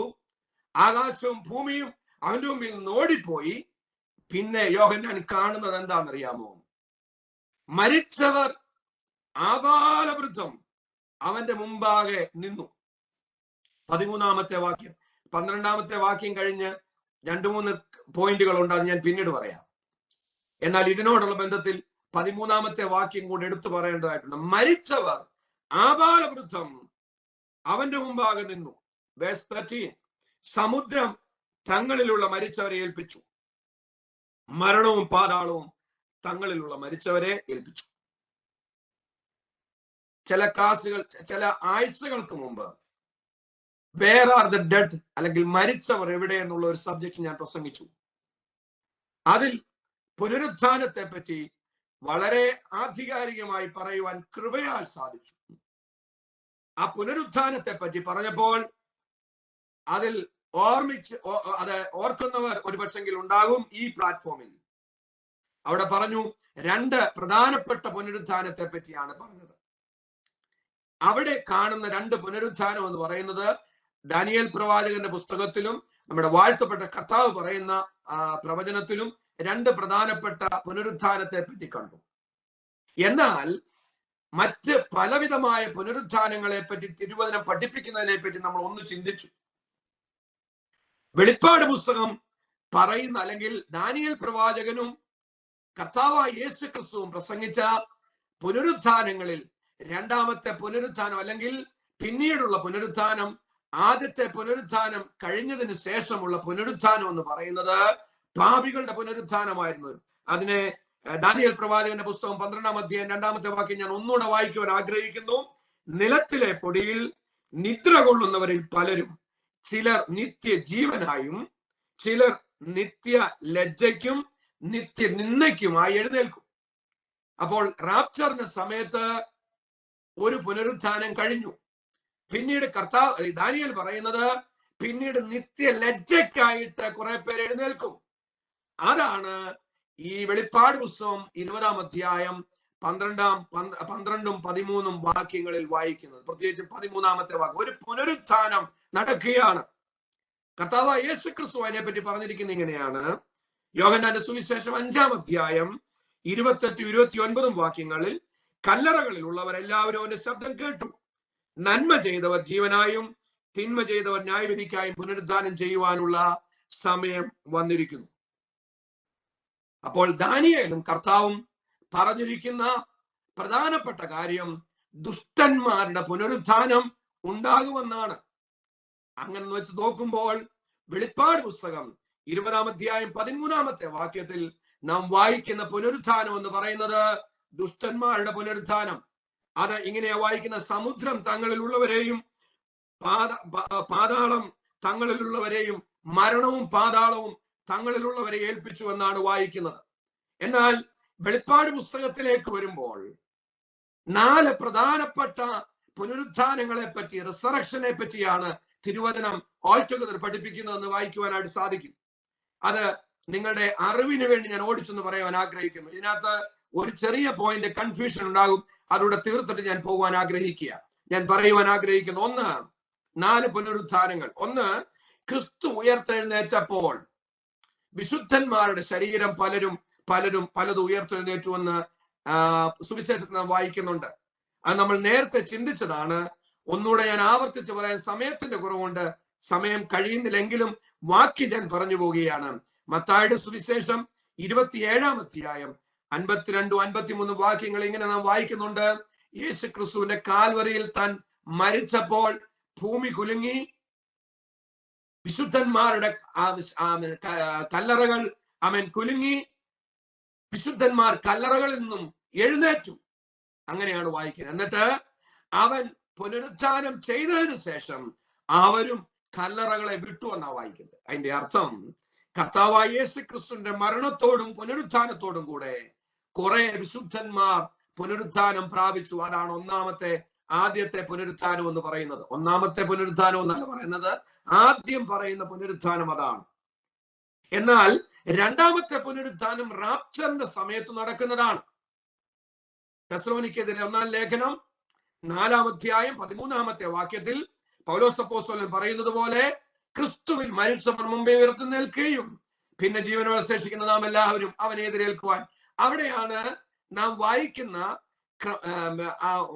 ഒന്നാമത്തെ പുനരുത്ഥാനം എന്ന് നാം ചിന്തിക്കുന്നത്. എന്നാൽ 2 ഒന്നാമത്തെ പുനരുത്ഥാനം തിരുവചനം പഠിപ്പിക്കുന്നുണ്ട്. അതാണ് ഒരു കൺഫ്യൂഷൻ ഉണ്ടാകുന്നത്. ദൈവമക്കൾ വളരെ ശ്രദ്ധയോടെ ഇരുന്നാൽ അത് നമുക്ക് മനസ്സിലാക്കുവാനായിട്ട് സാധിക്കും. മൂന്നാമത്തെ ഒരു പുനരുത്ഥാനത്തെ പറ്റി, ഈ ഒന്നാമത്തെ പുനരുത്ഥാനത്തെ പറ്റി ഞാൻ പിന്നീട് നിങ്ങളോട് പറയാം. അടുത്ത പോയിന്റിൽ അത് എക്സ്പ്ലെയിൻ ചെയ്യാൻ ആഗ്രഹിക്കുക. മൂന്നാമത്തെ പുനരുത്ഥാനത്തെ പറ്റി വെളിപ്പാട് പുസ്തകം പഠിപ്പിക്കുന്നത് ഇങ്ങനെയാണ്. ഒലിവുമലയിലേക്ക് ക്രിസ്തു 1000 ആണ്ട് വാഴ്ചയ്ക്ക് വേണ്ടി ഇറങ്ങി വരുമ്പോൾ, ശ്രദ്ധിക്കണം, 7 വർഷത്തെ മധ്യാകാശത്തിലെ വാഴ്ചയ്ക്ക് ശേഷം നമ്മുടെ വാഴ്ത്തപ്പെട്ട കർത്താവ് ഒലിവുമലയിലേക്ക് മഹോപദ്രവത്തിന്റെ അവസാന കാലഘട്ടങ്ങളിൽ കർത്താവ് ഇറങ്ങി വരുമെന്നും അന്ന് ഒലിവുമല 2ആയിട്ട് പിളരുമെന്നും ഒരു താഴ്വര ഉണ്ടാകുമെന്നും നാം കഴിഞ്ഞ ആഴ്ചയിൽ പഠിച്ചു. അപ്പോൾ ആ സമയത്ത് എന്താ സംഭവിക്കുന്നറിയാമോ? ആ സമയത്ത് സംഭവിക്കുന്നത്, മഹോപദ്രവ കാലങ്ങളിൽ 7 വർഷത്തിൽ ക്രിസ്തുവിന്റെ നാമത്തിനു വേണ്ടി അന്തിക്രിസ്തുവിനാൽ കൊല്ലപ്പെട്ട അനേക വിശുദ്ധന്മാരുടെ ശരീരങ്ങൾ ഉയർത്തെഴുന്നേൽക്കും അവനോടൊപ്പം ചേരുവാൻ. തെളിവുണ്ടോ? ഉണ്ട്. എവിടെയാണ് തെളിവ്? തിരുവചനം ഇങ്ങനെ പറയുന്നു. വെളിപ്പാട് പുസ്തകം റെവലേഷൻ ചാപ്റ്റർ 20 വേഴ്സ് 4. അതിങ്ങനെയാണ് വായിക്കുന്നത്: യേശുവിന്റെ സാക്ഷ്യവും ദൈവവചനവും നിമിത്തം തല ഛേദിക്കപ്പെട്ടവരും മൃഗത്തെയോ അതിന്റെ പ്രതിമയോ നമസ്കരിക്കാത്തവരും നെറ്റിയിലും കൈമേലും അവന്റെ മുദ്ര കൈക്കൊള്ളാത്തവരുമായ ആത്മാക്കളെയും ഞാൻ കണ്ടു. ഇത് ഒന്നാമത്തെ പുനരുത്ഥാനം. അപ്പോൾ 20-ാം അധ്യായം 4-ാമത്തെ വാക്യത്തിൽ പറഞ്ഞിരിക്കുന്ന ഒന്നാമത്തെ പുനരുത്ഥാനം ഒരു കൺഫ്യൂഷൻ ഉണ്ടാക്കുവാൻ സാധ്യതയുണ്ട്. എന്നാൽ അത് ഞാൻ എക്സ്പ്ലെയിൻ ചെയ്യാൻ ആഗ്രഹിക്കുന്നത് ഇങ്ങനെയാണ്. ഒന്നാം പുനരുത്ഥാനത്തിന് 2 വിഭാഗങ്ങളുണ്ട്. There are 2 classes of people in first resurrection. ഒന്നാം പുനരുത്ഥാനം എന്ന് പറയുമ്പോൾ 2 വിഭാഗങ്ങളെ കാണുവാൻ സാധിക്കുന്നു. ഒന്ന് റാപ്ചറിന്റെ സമയത്ത് നടക്കുന്നതും, രണ്ടാമത്തേത് ആമേൻ മഹത്വ പ്രത്യക്ഷതയാകുന്ന ഒലിവുമലയിലേക്ക് അവൻ ഇറങ്ങി വരുമ്പോൾ നടക്കുന്നതുമായ പുനരുത്ഥാനത്തെ പറ്റിയാണ്. അങ്ങനെയാണെങ്കിൽ പ്രിയപ്പെട്ടവരെ, ഒന്നാം പുനരുത്ഥാനം എന്ന തിരുവചനം വെളിപ്പാട് പുസ്തകത്തിൽ പറയുമ്പോൾ അവിടെ ഒന്നാം പുനരുത്ഥാനത്തിന്റെ പങ്കാളികൾ എന്ന് പറയുന്നത് 7 വർഷം അന്ത്യക്രിസ്തുവിന്റെ വാഴ്ചയാൽ കൊല്ലപ്പെട്ടവരായ ക്രിസ്തുവിന്റെ സാക്ഷ്യത്തിന് വേണ്ടി നിന്ന വിശുദ്ധന്മാരുടെ ശരീരങ്ങൾ ഉയർത്തെഴുന്നേൽക്കുമെന്നാണ് തിരുവചനം. യോഹന്നാൻ അവരെ കാണുന്നുണ്ട്. അവരെയാണ് കണ്ട് യോഹന്നാൻ അതിനെപ്പറ്റിയാണ് സാക്ഷീകരിക്കുന്നത്. 4-ാമത്തെ പുനരുത്ഥാനം എന്ന് പറയുന്നത് പാപികളുടെ പുനരുത്ഥാനമാണ്. ആ പാപികളുടെ പുനരുത്ഥാനത്തെ പറ്റിയാണ് വെളിപ്പാട് പുസ്തകം 20-ാം അധ്യായം 11, 12, 13 വാക്യം വായിക്കുന്നത്. മരിച്ചവർ ആബാലവൃദ്ധം, മരിച്ചവർ ആബാലവൃദ്ധം അവന്റെ മുമ്പാകെ നിൽക്കുന്നത് ഞാൻ കണ്ടു. Small and great.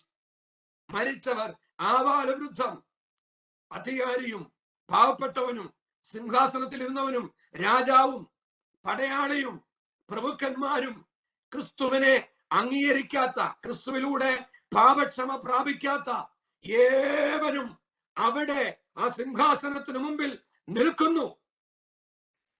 ഒരു പോയിന്റൂടെ പറഞ്ഞ് ഞാൻ എന്റെ വാക്കുകൾ അവസാനിപ്പിക്കുവാൻ ഞാൻ ആഗ്രഹിക്കുക. അവിടെ നാം ഇങ്ങനെ വായിക്കുന്നുണ്ട്. ആ ഭാഗം കൂടെ പറഞ്ഞ് നിന്ന് തീർക്കാം. അടുത്ത ആഴ്ച നമുക്ക് ജീവന്റെ പുസ്തകത്തെ പറ്റിയും നരകത്തെ പറ്റിയും അല്പമായിട്ട് പറഞ്ഞു പോകാൻ ആഗ്രഹിക്കുന്നു. കാരണം നരകത്തെ പറ്റി ഒരു ക്ലാസ് കേട്ടതുകൊണ്ട് ഞാൻ അതിനകത്ത് കൂടുതലായിട്ട് പറയാൻ ആഗ്രഹിക്കുന്നില്ലെങ്കിലും ചില കാര്യങ്ങൾ ആമേൻ എന്റെ പഠനത്തിൽ കൂടെ മനസ്സിലായ ചില കാര്യങ്ങൾ ഞാൻ നിങ്ങളോട് പറയുവാൻ ആഗ്രഹിക്കുകയാണ്, തിരുവചനത്തിന്റെ അടിസ്ഥാനത്തിൽ മാത്രം.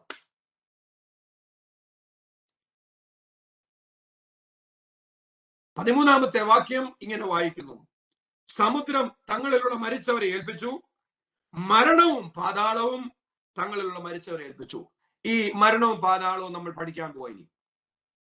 അത് പഠിക്കേണ്ടതാണ്. മരണവും പാതാളവും എന്താണ്? ഈ മരണവും പാതാളവും ഡെത്ത് ആൻഡ് ഗ്രേവ് അല്ലെങ്കിൽ ഹെഡീസ് എന്നാണ് അതിന് ഇംഗ്ലീഷിൽ നമ്മൾ വായിക്കുന്നത്. Death and Hades. നമുക്കറിയാം ഹെഡീസിനെ പറ്റി നമ്മൾ പഠിച്ചു വേർ ആർ ദ ഡെഡിനകത്ത്. മരണവും പാതാളവും തങ്ങളിലുള്ള മരിച്ചവരെ ഏൽപ്പിച്ചു കൊടുത്തു. എന്നിട്ട് നാം വായിക്കുന്നത് ഇങ്ങനെയാണ്, മരണത്തെയും പാതാളത്തെയും അവൻ തീപ്പൊയ്കെ തള്ളിയിട്ടു എന്ന് പറയുന്നത്. ഈ മരണവും പാതാളവും യോഹന്നാന്റെ വാക്കുകളല്ല. യോഹന്നാൻ മാത്രമല്ല മരണത്തെയും പാതാളത്തെയും പറ്റി പറഞ്ഞിട്ടുള്ളത്. തിരുവചനത്തിന്റെ പഴയ നിയമത്തിന്റെ പ്രവാചകന്മാർ മുതൽ ഈ 2 വേർഡുകൾ ആവർത്തിച്ച് പറയുന്നുണ്ട്. ശ്രദ്ധിച്ചുകൊള്ളണം. ഇയ്യോബ് തന്റെ വേദനയിൽ ഈ പദങ്ങൾ പലപ്പോഴായിട്ട് പറയുന്നുണ്ട്. പാതാളത്തിലേക്ക് ഞാൻ പോകുന്നു, മരണം എന്നെ മാടി വിളിക്കുന്നു, മരണം എന്നെ നോക്കി ചിരിക്കുന്നു എന്നൊക്കെ പല രീതിയിൽ ആലങ്കാരികമായ ഭാഷയിൽ ഇയ്യോബ് തന്റെ വേദനയിൽ പറയുന്നുണ്ട് മരണത്തെയും പാതാളത്തെയും പറ്റി. ദാവീദ് മരണത്തെയും പാതാളത്തെയും പറ്റി സംസാരിച്ചിട്ടുണ്ട്. സങ്കീർത്തനങ്ങൾ 6:5 നാം ഇങ്ങനെ വായിക്കുന്നു. 6-ാം സങ്കീർത്തനം Psalm 6:5. മരണത്തിന് നിന്നെ കുറിച്ച് ഓർമ്മയില്ലല്ലോ, പാതാളത്തിൽ ആർ നിനക്ക് സ്തോത്രം ചെയ്യും എന്ന് ദാവീദ് പാടുന്നുണ്ട്. ശലോമോൻ ഈ പദങ്ങൾ പറഞ്ഞിട്ടുണ്ട് ഉത്തമഗീതങ്ങളിൽ. Songs of Solomon 8:6, chapter 8 verse 6.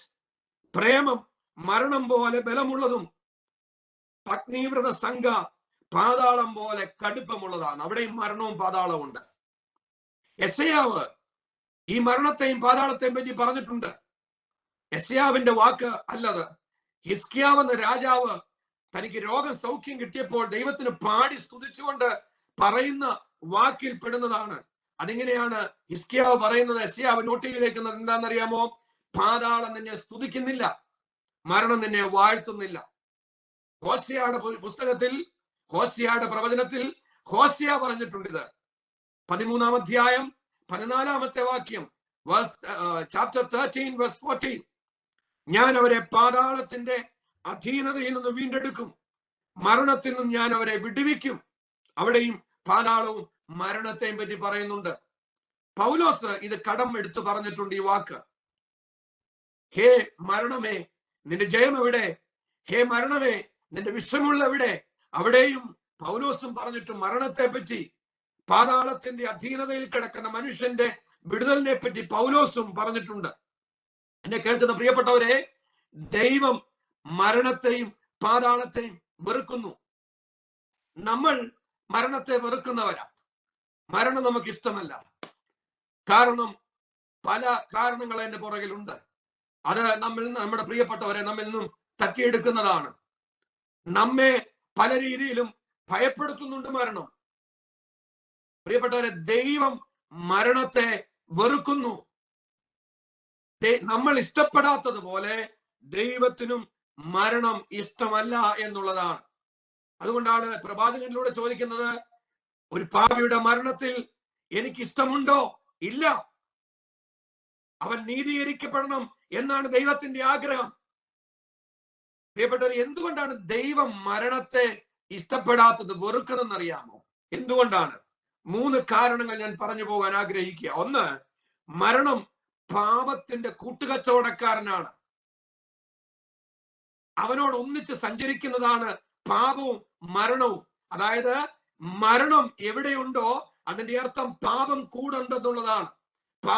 പാപവും മരണവും തമ്മിൽ കൈകോർത്ത് നിൽക്കുന്ന ഒരു ബന്ധമാണുള്ളത്. റോമാലേഖനം 5-ാം അധ്യായം 12-ാമത്തെ വാക്യത്തിൽ, ഏക മനുഷ്യനാൽ പാപവും പാപത്താൽ മരണവും. അപ്പോൾ പാപം എവിടെയുണ്ടോ അവിടെ മരണമുണ്ട്.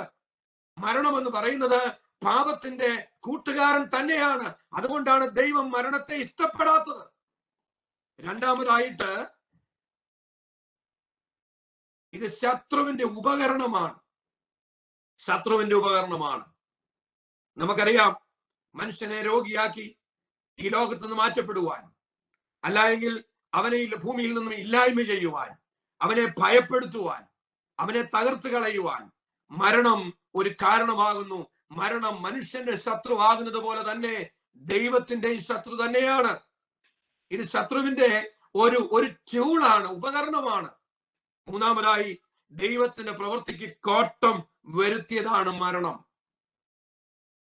ഏദനിലെ ദൈവത്തിന്റെ മനുഷ്യനെ പറ്റിയുള്ള കൺസെപ്റ്റിന് കോട്ടം വരുത്തിയത് മരണമാണ്, പാപമാണ്.